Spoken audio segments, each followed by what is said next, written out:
got the patterns. Now you gotta die. Quick, what do Defying Gravity, Let It Go, and Hakuna Matata have in common? They're songs so well known and so ingrained in your head that one could argue that they're more popular than the movies that came from. And the same is true for the movie that birthed last year's Oscar winner for Best Song, K-Pop Demon Hunters. Huntrix was, and low-key still is, everywhere. And when we look beyond the viral moments and the memes, we can see a film that has even more to say than what it already did. Rise up, GG Nation, because it's time for Guidance Guy Friday, your digital guidance lesson from your internet school counselor. And today we dig into the secret strategy that ultimately gave Huntrix the power to defeat the demons in front of them and inside them. Let's go! It's guidance time.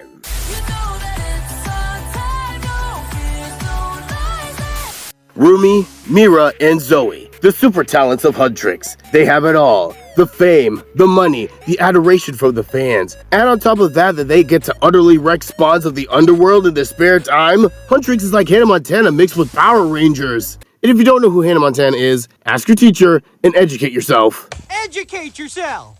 And yet, even with this gig that would make Sabrina Carpenter question her life choices, there's this pressure that all of them are living with that just lies under the surface of their well-put-together existence.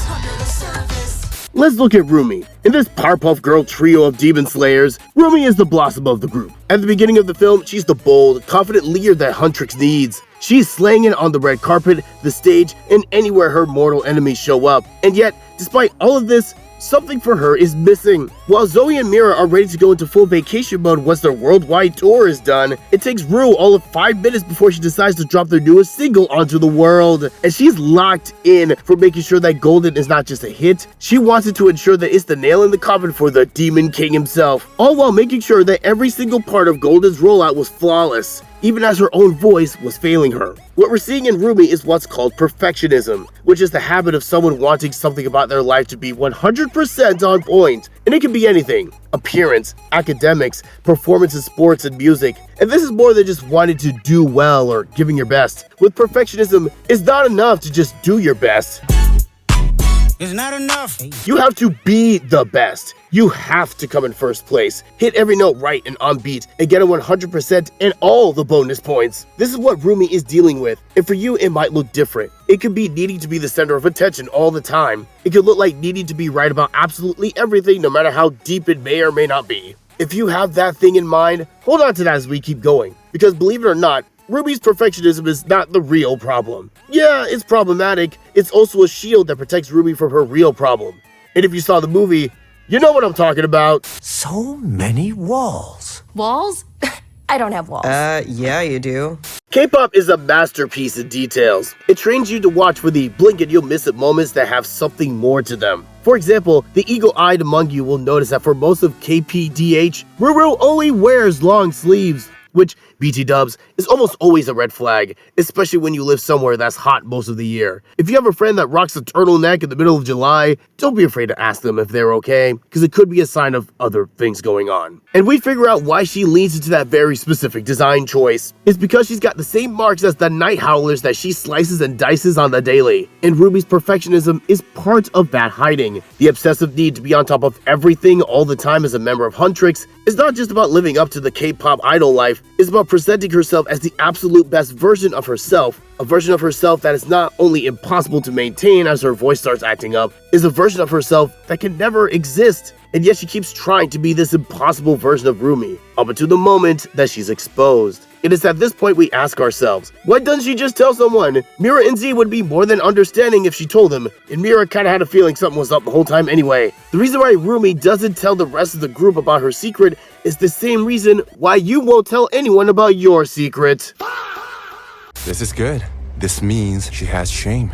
It all comes down to shame. Now think about shame. We sometimes get it mixed up with feeling guilty, which is the emotion we feel when we've done something wrong. That pinch in your stomach, your conscience telling you that you've done wrong. No, shame is deeper than that. While guilt is a feeling that you've done something wrong, shame is a feeling that you are something wrong. Ruby found it hard to live with herself when she saw herself as the enemy, someone whom her friends wouldn't waste a second on in the heat of battle. And it was that very shame that caused her to hide. Yes, she hid her arms, She also hid herself from her closest friends. Ruby kept them close enough to make them feel like they were besties, but just far enough away that they could never discover her dual identity, the source of her shame. Looking at your situation, your shame probably looks different. Were you bullied and want to prove to yourself that you aren't that weak person who allowed all that suffering to happen to you? Is it a mistake that you made that you can't get over and you want no one to find out about? Or was something done to you by someone that you trusted?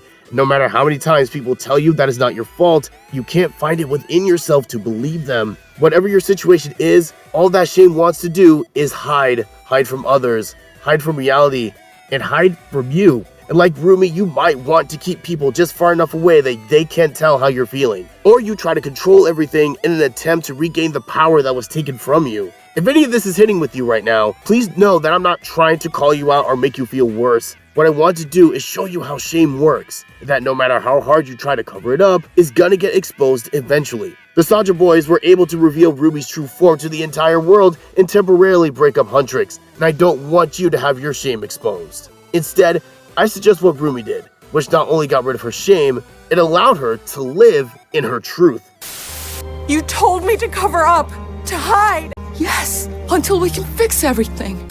Remember this chick from the movie? This is Celine. She was a demon hunter from the time before Huntrix.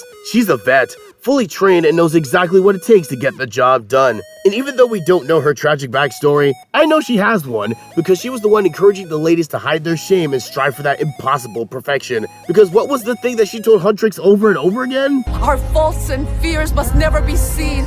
Our faults and fears must never be seen. Those 8 words drove Rumi's actions throughout the movie. No one must see her mistakes. No one must fully see the thing that she fears the most, herself. And if you feel like Rumi right now, how do you climb out of that shame spiral before you get called out? It comes down to 2 things. They're simple, just not easy. The first step, honesty.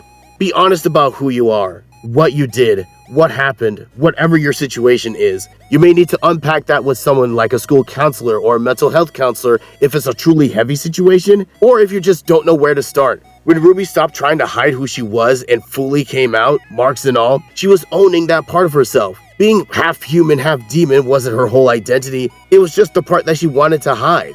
And once you've done that, it makes the second step easier. Share your truth.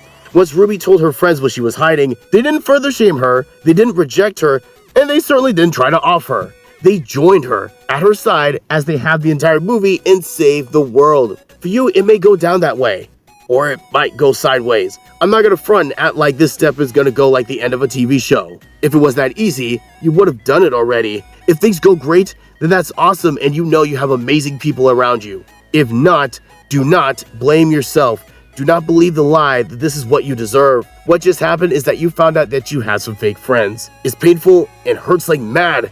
Just remember that their reaction tells you something about them, not you. Find a safe adult to talk to and let them know what's going on so that you can begin to heal from the pain that you've been carrying as well as the pain that has been dealt to you. K-pop Demon Hunters shows us something that social media and influencer culture tries to ignore. That our faults and fears are not things to be ignored or filtered over. Quite the opposite. They're meant to be exposed and understood, because by doing that, it not only makes us stronger, it makes us the very thing that Rumi forgot she was all along. Human. Everyone's got their own insecurities and fears, and the K-pop Demon Hunters of Huntrix showed how they made peace with themselves. Now let's say you want to see what your life may look like after you've conquered your inner self. Want to see a character who knows who he is and proud of it? Then come check out this video on James Gunn's Superman to find out more. See you there! Guidance Guy out.